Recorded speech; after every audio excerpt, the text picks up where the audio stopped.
اس قوم کا P H D degree حاصل کرنے والا ایک ڈاکٹر جب اپنے گاؤں میں جاتا ہے تو ایک انڈر میٹرک نشوئی شرابی نواب کے سامنے اس کے پاؤں میں بیٹھ جاتا ہے. پیسے کی وجہ سے شہرت. اس قوم کی بیٹی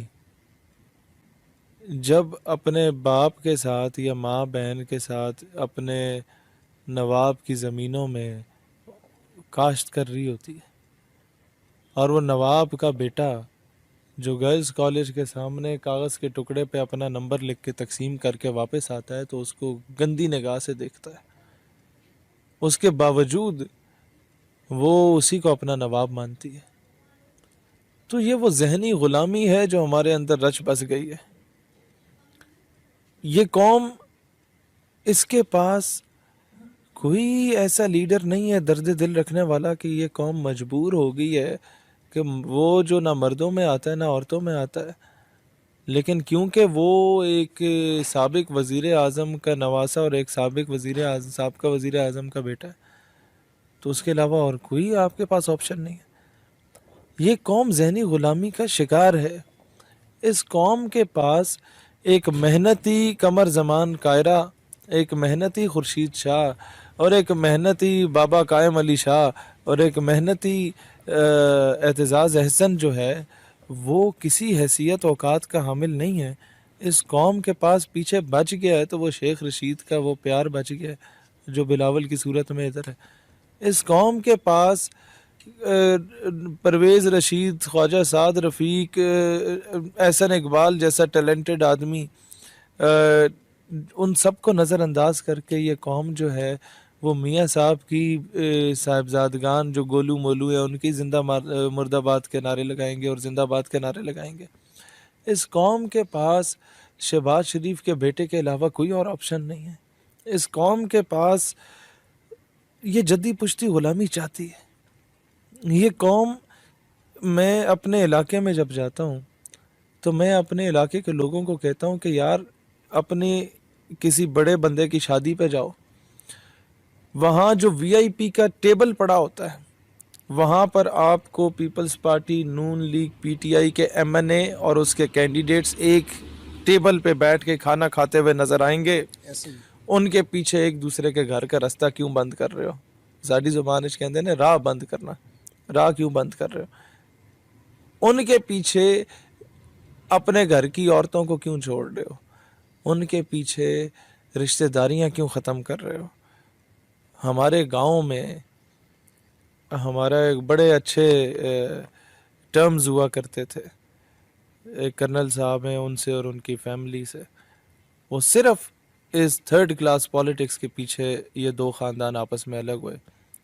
اور میں اب بھی کلپتا رہتا ہوں کہ کاش وہ وقت آئے کہ ہمارا پنڈ دوبارہ اکٹھا ہو جائے اور ہمارے پنڈ کے لوگ ایک دوسرے کے راہ نہ بند کریں، کیونکہ جس کے پیچھے یہ راہ بند کر رہے ہیں وہ تو ایک ٹیبل پہ بیٹھے ہوئے یار.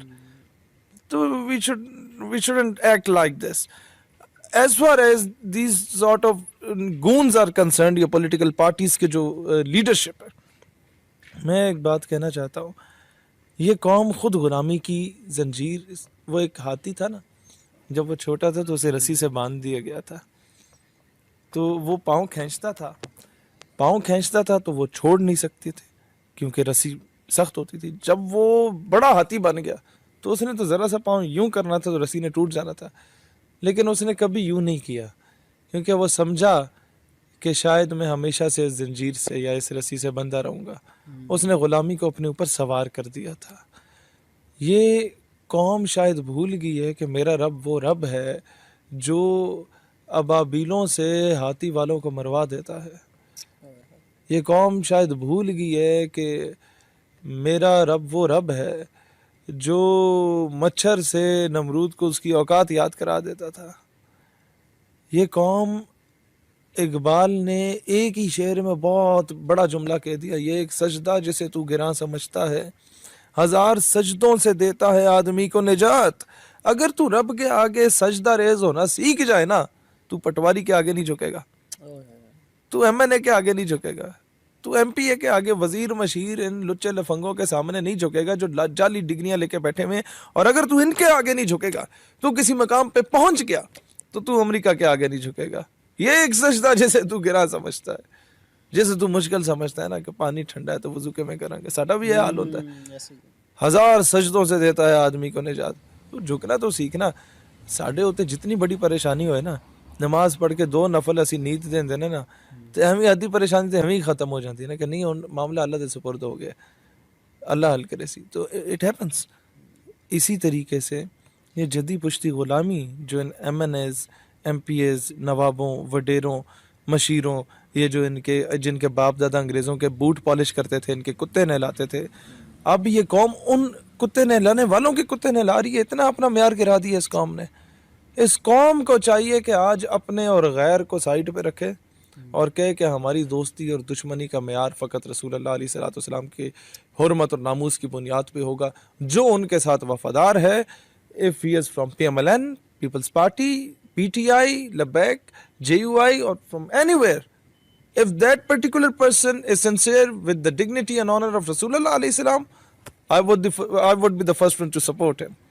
If someone denies the basic ideology of Pakistan, میرے ملک کے نظریے کا کوئی بندہ مخالف ہے, تو I would be the first one جو اس کو اپوز کرے گا, جو اس کا گریبان پکڑے گا. یہ قوم اپنی دوستی اور دشمنی کا معیار اسلام اور پاکستان کی بنیاد پہ رکھ دے, ایک قوم سپر پاور بن سکتی ہے. اس قوم میں وہ ٹیلنٹ ہے.